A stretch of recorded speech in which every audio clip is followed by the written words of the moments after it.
The space station floated in the darkness like a giant metal flower. Kepler 9 was home to thousands of aliens from all across the galaxy. Ships came and went every day, bringing traders, diplomats, and families looking for new lives. The station had different sections for different species, each one designed to make the aliens feel at home. In the Draknari section, things were very organized. The Draknari were tall reptile-like creatures with scales that shimmered under the lights. Their scales came in many colors: bright reds, deep blues, shining greens, and golden yellows. In their culture, the color of your scales told everyone which family you belonged to and how important you were. Bright scales meant honor and respect. Dull scales meant you were less important. But there was one color that meant something far worse. White scales were considered a curse. Deep in the darkest corner of the Draknari quarter, there was a nursery that most people tried to forget about. It was small and poorly maintained, with cracked walls and flickering lights. Inside this nursery lived 7 hatchlings, all of them with pure white scales. They had been born to different families, but all of them had been abandoned for the same reason. Their albino coloring marked them as bad luck, genetic mistakes that would bring misfortune to anyone who kept them. The hatchlings huddled together in a corner of their small room. They had no toys, no colorful decorations, and no visitors except for the old nursery keeper who brought them food twice a day. The keeper, whose name was Thess, was tired and overworked. She had been caring for rejected hatchlings for 30 years, and she had learned not to get attached. These white ones never got adopted. They would grow up in this nursery and then be sent to do the lowest jobs on the station. That was just how things were. The oldest hatchling was named Skralth. He was the size of a large cat and had sharp red eyes that seemed to glow in the dim light. Skralth had learned early that the world was cruel and that no one was coming to save them. He had built a wall of anger around himself and the other hatchlings. When Thess brought food, he would hiss at her. When repair workers came to fix something, he would throw things at them. When curious aliens peeked through the window to see the white hatchlings, he would slam his tail against the glass and bare his teeth. The other 6 hatchlings followed his example. They had learned that being mean kept people away, and people staying away meant less disappointment. The smallest one, a female hatchling, sometimes wanted to be friendly, but Skralth would push her back into the corner. Being friendly only led to pain. Across the station in the human diplomatic quarters, a girl named Katie Morgan was having a terrible day. She was 12 years old, with brown hair tied in a ponytail and sad brown eyes. Katie had arrived on Kepler 9 3 months ago with her father, Commander Jack Morgan. Her father was an important diplomat who spent all day in meetings with alien leaders, trying to build friendships between humanity and the other species in the galaxy. Katie spent most of her time alone. There were no other human children on the station. The alien children did not know how to talk to her, and she did not know how to talk to them. She missed her friends back on Earth. She missed her old school.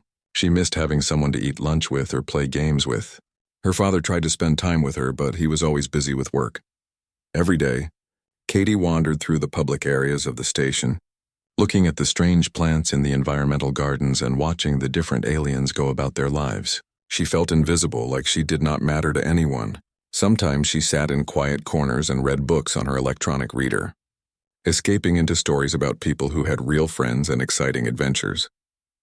One afternoon, Katie was walking through the environmental district when she heard strange sounds coming from a side passage.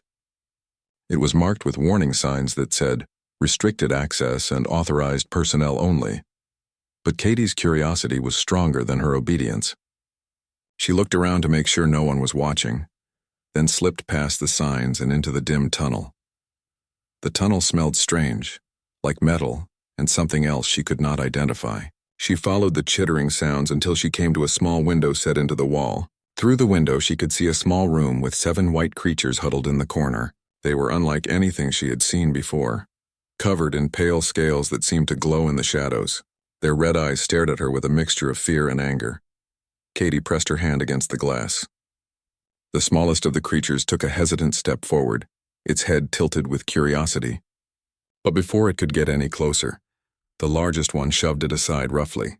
This one, Skralth, slammed his tail against the window so hard that Katie jumped back. He opened his mouth in a silent snarl, showing rows of sharp teeth. But Katie did not run away. Something about these creatures made her feel less alone. They looked as lonely and forgotten as she felt. She sat down on the floor in front of the window and pulled out her electronic reader. Without really thinking about why, she started reading out loud. The hatchlings did not understand the words. They had never heard human language before, but they stopped their aggressive posturing and listened to the strange sounds.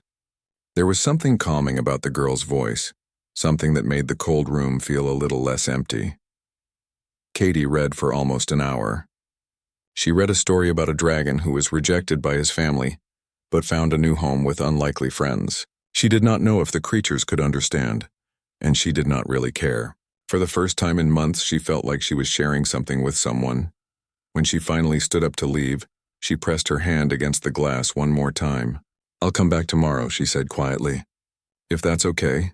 Skralth watched her go with suspicious eyes. Humans could not be trusted. No one could be trusted. But the smallest hatchling, the one Katie would later call Pip, chirped softly and watched the empty tunnel long after the girl had gone. That night, Katie felt a little less lonely. And in their dark nursery, 7 white hatchlings slept a little more peacefully, though they did not understand why. Katie came back the next day just as she had promised. She brought her electronic reader and a sandwich from the human quarters cafeteria. She sat in the same spot in front of the window and started reading again. The hatchlings were still wary, keeping their distance, but they listened. Skralth kept his position as the protector, hissing whenever Katie made any sudden movements, but even he seemed less aggressive than before. This became Katie's daily routine. After her online lessons finished each morning, she would pack some food and head to the restricted tunnel. She would sit by the window and read stories, talk about her day, or sometimes just sit quietly doing homework while the hatchlings watched her. She did not expect them to do anything. She just wanted to be near someone, even if that someone was a group of alien creatures who could not talk back. The hatchlings slowly began to change. After a week, they started coming closer to the window when Katie arrived. The smallest one, Pip, was the bravest. She would press her snout against the glass and make soft chirping sounds. Katie noticed that Pip seemed to be trying to copy the sounds of human words.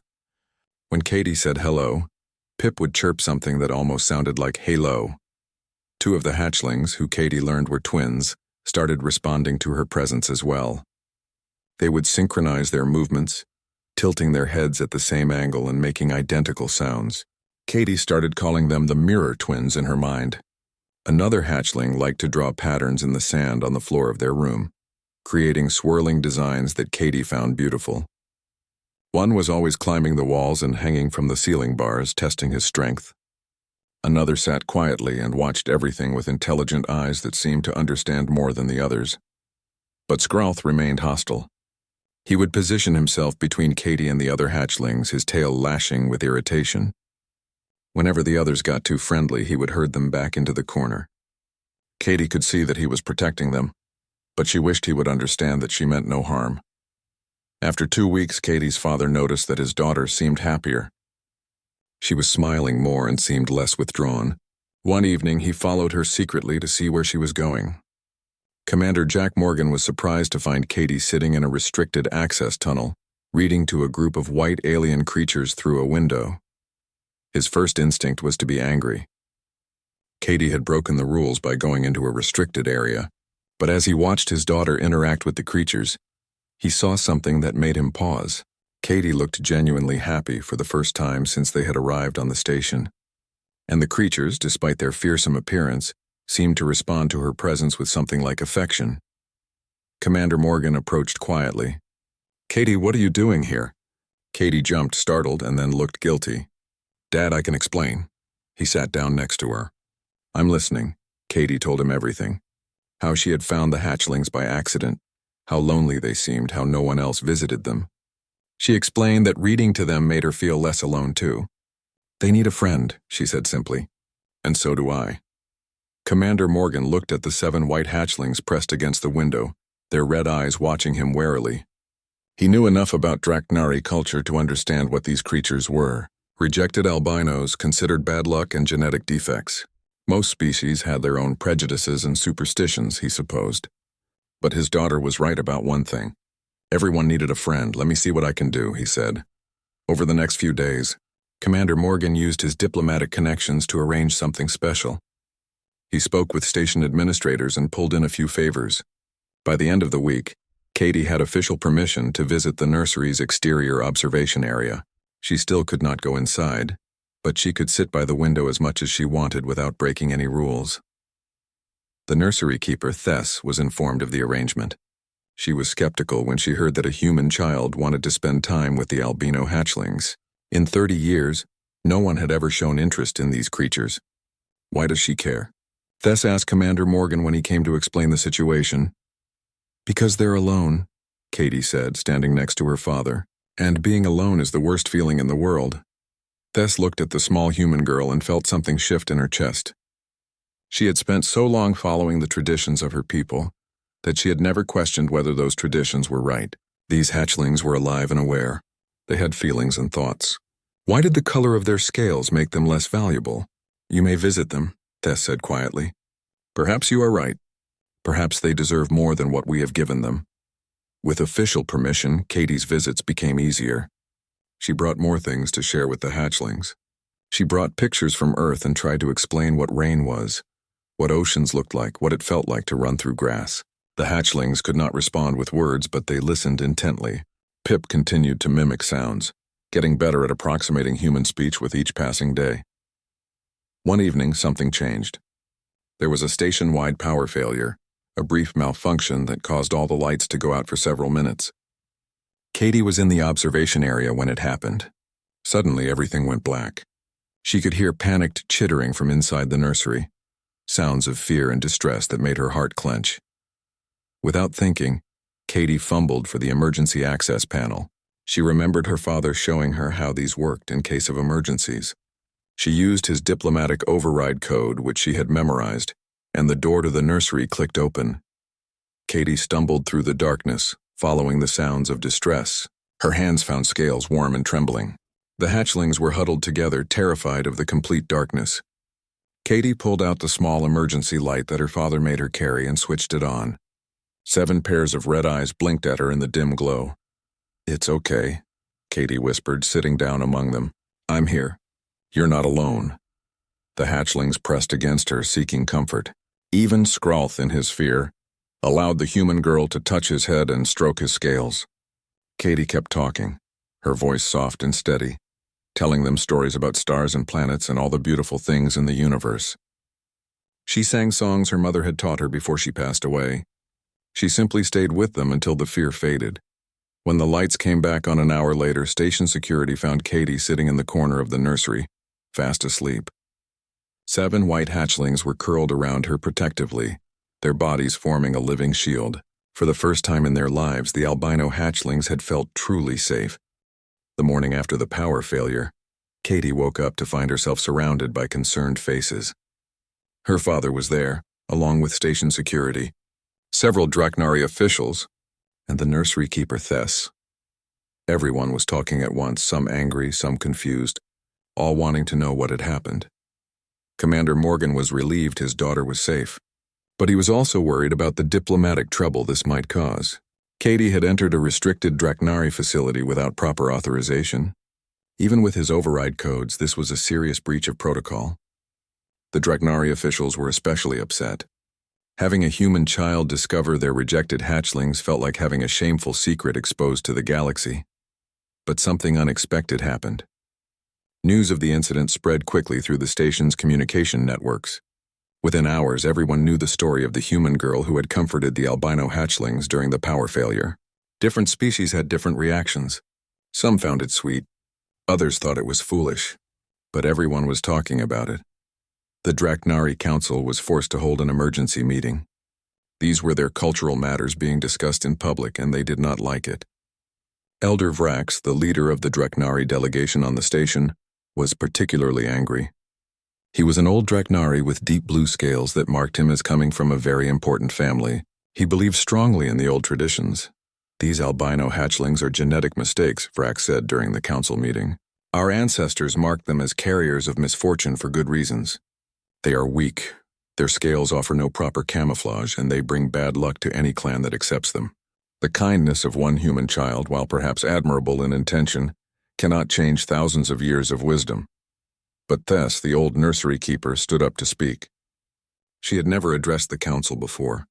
She was just a low-level worker with no political power. But watching Katie with the hatchlings had changed something inside her. "Elder Vrax, I have cared for rejected hatchlings for 30 years, she said, her voice shaking slightly.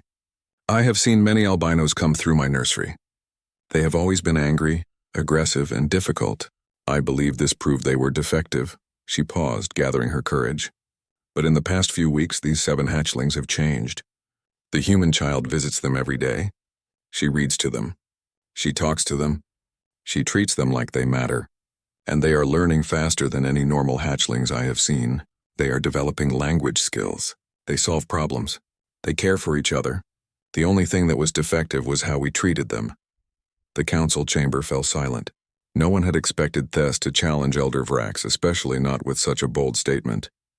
Vrax looked like he wanted to argue, but he could not deny that the nursery keeper had more experience with albino hatchlings than anyone else in the room.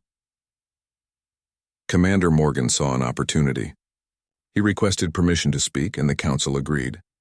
"Honored Draknari Council, I understand this situation has caused discomfort, but perhaps we can turn this into something positive. The Human Diplomatic Corps would be willing to sponsor these 7 hatchlings. We will provide for their care, their education, and their development. My daughter Katie will continue her friendship with them. We can monitor their progress for 1 standard year. If they prove they can learn and integrate into station society, perhaps your people might reconsider your traditions regarding albino offspring." It was a bold proposal. Multi-species cooperation in raising children was rare, but Vrax realized that refusing would make the Draknari look cruel in the eyes of other species. Public opinion mattered in galactic politics. If they rejected a reasonable offer to help these hatchlings, it would reflect poorly on their entire race. "We will accept this proposal," Vrax said stiffly, "but we expect this experiment to prove what we already know. Some things cannot be changed by kindness alone." Katie was thrilled when she learned that she could officially spend time with the hatchlings. Her father arranged for proper visiting privileges, and Thess helped set up a better area for the hatchlings to live and learn. Katie came every day with teaching materials borrowed from her own lessons. She brought simple books, picture cards, and games. She taught them basic words in standard galactic language, the common tongue most species used for trade and communication. The hatchlings absorbed everything eagerly. Pip was still the fastest learner, picking up new words quickly and even forming simple sentences within a few weeks. The mirror twins, whom Katie learned were called Vex and Kresh, loved logic puzzles and could solve problems in perfect coordination. The artist hatchling, Rin, started using colored sand to create beautiful patterns that told stories. The athletic one, Thora, spent her time climbing and developing impressive physical skills. The quiet observer, Quinn, watched everything and seemed to understand the deeper meaning behind lessons before the others. And then there was Skrulth. He remained suspicious and protective. He still positioned himself between Katie and the others whenever anything unexpected happened. He still hissed at other visitors, but slowly, very slowly, he began to soften toward Katie. One day she noticed that he had stopped pushing the other hatchlings away when they approached her. Another day he allowed her to touch his head without flinching. Small victories, but victories nonetheless. Not everyone was happy about the arrangement. A group of traditional Draknari on the station, led by a merchant captain named Zeltik, thought the whole thing was an insult to their culture. Zeltik had built his entire identity around the old ways. He believed that traditions existed for good reasons and that changing them would lead to chaos. He began spreading rumors about the albino hatchlings, saying they were being trained by humans to undermine Draknari values. Zeltik gathered supporters, other Draknari who felt that their culture was being attacked. They started a quiet campaign to prove that the hatchlings were dangerous and defective. They would walk past the nursery and make loud comments about how the albinos would eventually show their true nature. They tried to convince other station residents that the experiment was doomed to fail. Katie tried to ignore them. She focused on her friends and their progress. The hatchlings were learning so much so quickly. They were developing personalities that went beyond just survival instincts. They laughed, they played, they asked questions about the world. Katie recorded their progress and showed it to her father, who shared it with the council as evidence of the experiment's success. But Zeltik was not done. He was planning something bigger. something that would force the hatchlings to show their aggressive nature in public. He wanted to prove once and for all that albinos were dangerous and could not be trusted in civilized society. He just needed the right opportunity, and he knew one was coming soon. The Festival of First Stars was approaching, a major celebration held in the station's central plaza. Every species participated with music, food, and displays of their culture. It was the biggest event of the year, and thousands of beings would attend. Zeltic smiled to himself as he formed his plan. The festival would be the perfect place to make the albino hatchlings reveal their true nature. And when they did, everyone would see that the old traditions had been right all along. 6 months had passed since Katie first found the albino hatchlings. The station had gotten used to seeing the human girl with her unusual friends. Katie was no longer the lonely kid wandering the corridors by herself. And when she walked through the public areas, people recognized her. Some smiled and waved. Others whispered about the girl who befriended the cursed hatchlings. But Katie did not mind what people thought. She had friends now, real friends who cared about her. The hatchlings had grown significantly. They were no longer small enough to fit in Katie's lap. Now they were the size of large dogs with strong legs and tails that could knock things over if they were not careful. Their white scales had developed a subtle shine, and their red eyes seemed more intelligent every day. They understood most of what Katie said to them now, and Pip could speak in full sentences, though her voice had a strange chirping quality that made human words sound musical. Commander Morgan was pleased with his daughter's happiness, but he was also impressed by the hatchlings themselves. In his reports to the Human Diplomatic Corps, he described them as intelligent, curious, and social. He included video recordings of them solving complex puzzles, creating art, and communicating with each other in their own developing language. The evidence was clear that these creatures were not defective at all. They had simply needed someone to care. The Festival of First Stars was approaching, and the entire station buzzed with excitement. The festival celebrated the ancient time when different species first encountered each other among the stars and chose cooperation over conflict. Every species set up displays showing their culture, their art, their food, and their traditions. There would be music, dancing, and the ceremonial lighting of the stellar beacon, a symbolic flame that represented unity. Katie wanted the hatchlings to experience the festival. She had been teaching them about different cultures and thought it would be good for them to see everything in person. But she was nervous about taking them into such a crowded place. What if people are mean to them? She asked her father. What if they get scared and react badly? Commander Morgan understood her concerns. We'll talk to the Draknari Council and make sure there are safety protocols in place. The hatchlings have shown remarkable self-control over the past months. I think they're ready for this. Elder Vrax was reluctant when the request came before the council. He still believed the albinos would eventually prove to be dangerous, but he could not deny their progress without looking unreasonable. They may attend under strict supervision, he announced. But at the first sign of aggressive behavior, they will be removed and the experiment will be reconsidered. Zeltic smiled when he heard this news. This was exactly the opportunity he had been waiting for. He gathered a group of young Draknari, juveniles who admired his dedication to traditional values. The albinos will be at the festival, he told them. We need to show everyone what they really are. When they are in a crowded place with noise and chaos, their true nature will emerge. We just need to give them a little push. He explained his plan carefully. The juveniles would pretend to accidentally bump into the albino hatchlings. They would step on tails, knock against them, and throw small objects that would seem like accidents in the crowded festival space. The goal was to provoke an aggressive response, preferably in front of as many witnesses as possible. Do not be obvious, Zeltic warned. Make it look natural. Let the albinos condemn themselves. The day of the festival arrived. The central plaza was transformed into a spectacular display of galactic culture. There were glowing sculptures from the Luminari, crystal gardens from the Shard Collective, and floating platforms where the aerial dancers performed.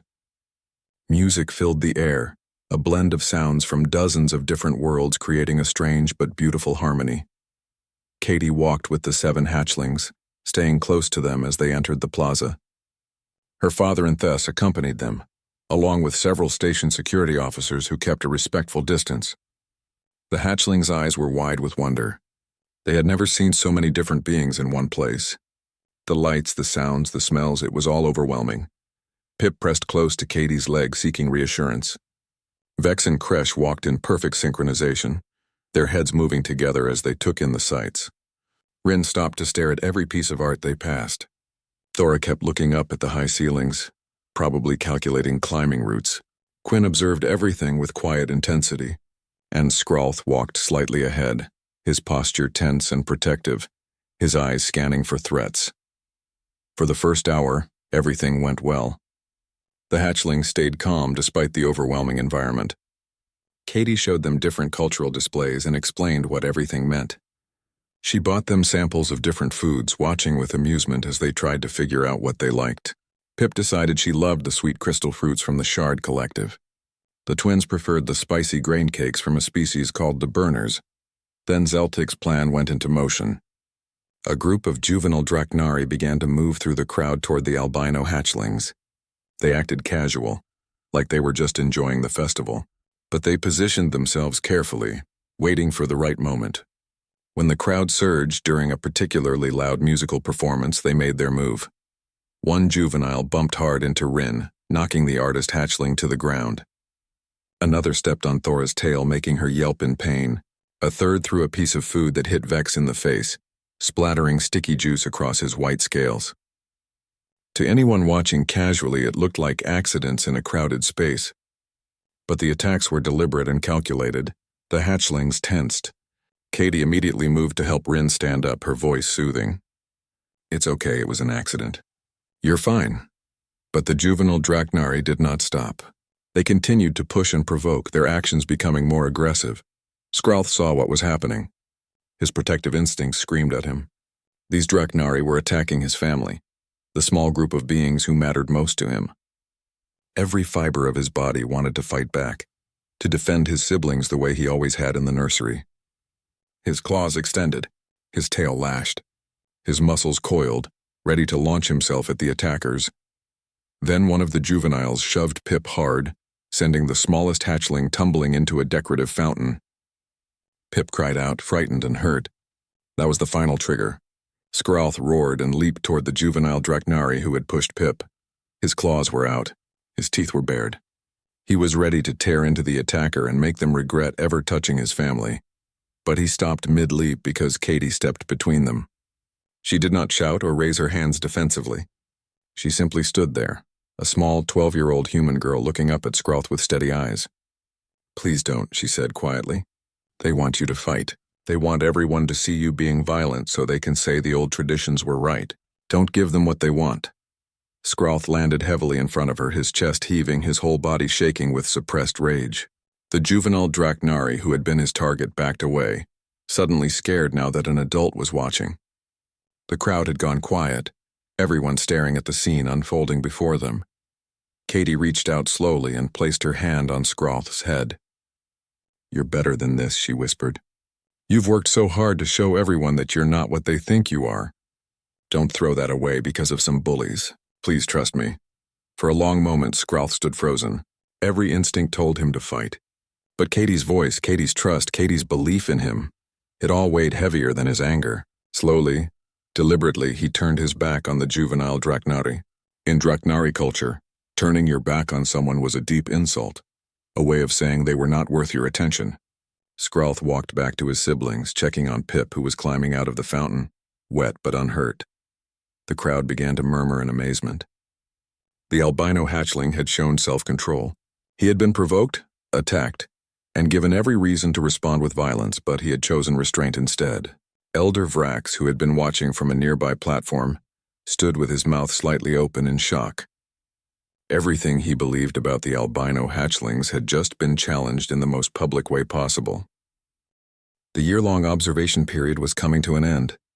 The Draknari Council had scheduled a public hearing to evaluate the experiment and decide the future of the 7 albino hatchlings. The decision would also set a precedent for how their entire species would treat genetic variations going forward. If the council ruled in favor of the hatchlings, it would mean changing traditions that had existed for thousands of years. If they ruled against them, the hatchlings would be sent back to the forgotten nursery and Katie would lose her friends. Katie could barely sleep the night before the hearing. She lay in bed staring at the ceiling of her quarters, worrying about what would happen. Her father sat on the edge of her bed and held her hand. "You've done everything you could," Commander Morgan said gently. "You showed them kindness when no one else would. You believed in them. Whatever happens tomorrow, you should be proud of that. But what if the council says no?" Katie's voice was small and scared. "What if they take them away?" Her father sighed. "Then we'll figure something out. I promise you, Katie, I won't let your friends disappear without fighting for them." The hearing was held in the main council chamber, a large circular room with seating for hundreds of observers. Representatives from many different species attended, curious about the outcome. The Human Diplomatic Corps sent observers. Even some Earth media outlets transmitted the proceedings back home. The story of the human girl and the rejected alien hatchlings had captured imaginations across multiple worlds. Katie sat in the observation gallery with her father, her hands gripping the railing so tightly her knuckles turned white. Below them, the 7 hatchlings stood in a special enclosure with transparent walls. They were much larger now than when Katie had first met them. They stood tall and proud, their white scales gleaming under the chamber lights. They looked nothing like the frightened, aggressive creatures from the dark nursery. Tess, the old nursery keeper, presented her findings first. She had compiled extensive documentation of the hatchlings' development over the past year. She showed videos of them learning language, solving complex problems, creating art, and working together. She presented data comparing them to clan-raised hatchlings of the same age. In every measurable category, the albino hatchlings performed at or above average levels. The only variable that changed was consistent socialization and the removal of stigma, Tess explained to the council. These hatchlings were never defective. They were neglected. When given the same opportunities as any other hatchling, they thrived.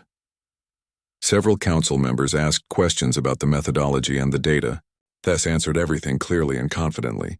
She had spent 30 years believing the traditions were right, but now she knew better. She would not back down from the truth she had witnessed. Then Elder Vrack stood to speak. He was the most powerful voice on the council, and his opinion would heavily influence the final vote. Katie held her breath as the old Draknari approached the speaking platform. "Nursery keeper Tess has presented compelling evidence," Vrax began. "I cannot dispute the data. These hatchlings have indeed shown remarkable development. However, I must raise a critical concern." He turned to look at Katie in the gallery. "These hatchlings have bonded with the human child. Their entire world has revolved around her for the past year. What happens when she leaves? Commander Morgan's tour of duty on this station ends in 6 months. When the human family returns to Earth, will these creatures revert to their previous behaviors? Have we merely masked their inherent deficiencies with temporary distraction?" Katie's heart sank. She had been trying not to think about leaving. The idea of going back to Earth without her friends made her feel sick. She looked at her father desperately, but he was already standing up to address the council. Honored Elder Vrax, the Human Diplomatic Corps anticipated this concern. "We have a proposal." Commander Morgan descended to the council floor. "Katie has expressed strong interest in attending the Multi-Species Academy on Waypoint Station. This institution was specifically designed to educate the children of diplomats, traders, and other families who live among different species. It's only 3 jumps from Kepler 9. If the council rules in favor of integrating the hatchlings into Draknari society, we are prepared to arrange for them to attend the academy with Katie. The Draknari government would need to sponsor their continued education, but the Human Diplomatic Corps will contribute funding and support." The chamber erupted in surprised murmurs. Multi-species education was expensive and rare, usually reserved for the children of wealthy or politically important families. For rejected albino hatchlings to receive such an opportunity would send a powerful message about equality and potential, but it would also require the Draknari Council to make an unprecedented commitment. The council members debated among themselves for over an hour. Traditionalists argued that changing ancient practices based on 1 year of observation was reckless. Progressives countered that clinging to superstition in the face of clear evidence was foolish. The argument went in circles, with neither side willing to give ground. Elder Vrax sat silently, listening to all perspectives but not revealing his own thoughts. Then something unexpected happened. Skralth approached the transparent wall of the enclosure and spoke loudly enough for everyone in the chamber to hear. "Honored council members, this one requests permission to speak." Complete silence fell over the chamber. Hatchlings did not address councils. It simply was not done in Drachnary culture, but Skroth's standard language was fluent now, his voice clear and strong. Elder Vrax looked shocked, but after a long moment he nodded. Permission granted. Skroth chose his words carefully. He had been practicing with Katie and Thess for weeks, knowing this moment might come. This one was filled with anger for many seasons. This one believed the clan elders must be correct. If the elders said albino scales meant broken spirit, then it must be true. When the human hatchling first came to the window, this one tried to drive her away. This one wanted to protect Nest's siblings from hope, because hope followed by rejection causes the deepest pain. He paused, looking up at Katie in the gallery, but she returned every day. She asked nothing except to be near us. She shared her words and her stories. She showed us that we could be more than what others expected. This one learned an important truth. Worth is not given by scale color or family name. Worth comes from choices.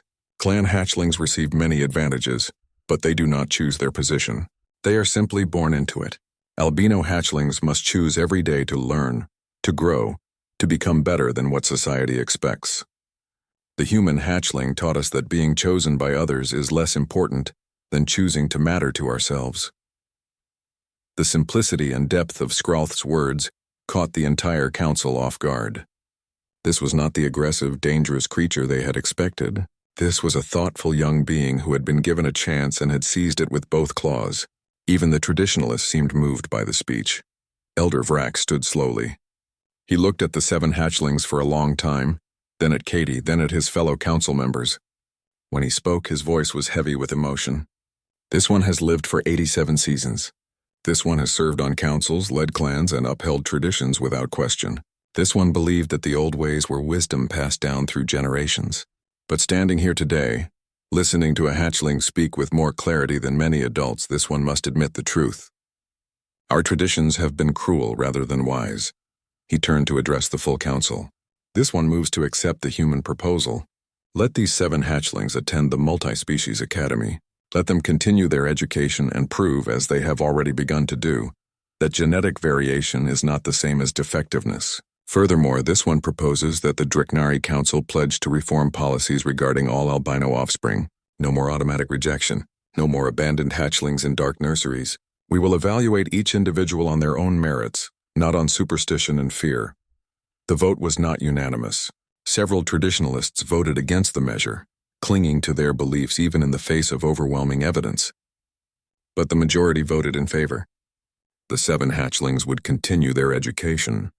More importantly, future albino hatchlings would have a chance at normal lives. Katie rushed down to the enclosure as soon as the vote was announced.